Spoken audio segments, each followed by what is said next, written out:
found yourselves to be enriched as you share your lives together. So far, so good. But today is a risk. Today is a step in faith as you entrust yourselves to whatever life brings in the years ahead that you will share together. That first reading, a beautiful passage from a love poem called The Song of Solomon, reminds us of how intoxicating it is to be in love. You can't think of anything else. We long for the company of the beloved, wanting nothing else but to be together. Happy days.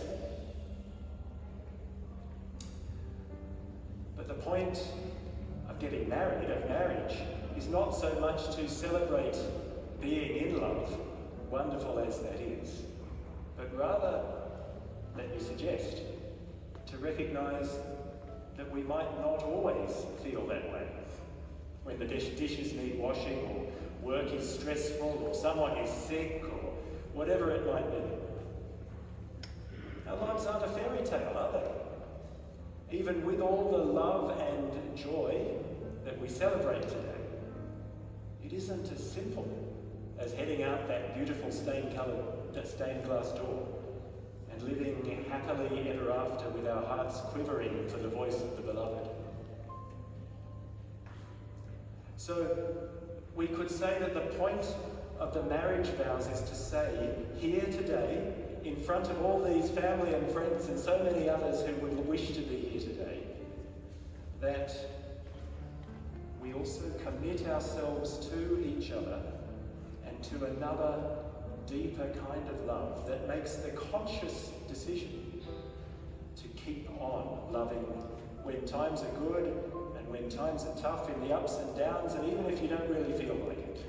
That's the marriage bit. It's actually the kind of love that we read about in the second reading from today, which was written to a letter to a small group of people in first century Rome, in some ways struggling to get on. It deals with the nitty-gritty of living together.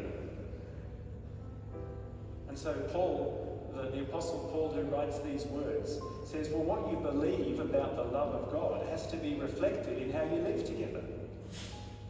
So he says, let love be genuine, which means to recognise that it's not just a warm, fuzzy feeling, but it's hard work, living always for the good of the other, those close to you, yes, but even strangers as well. It's the hard work of stepping into someone else's shoes, to live your life in that deep solidarity with the one that you love.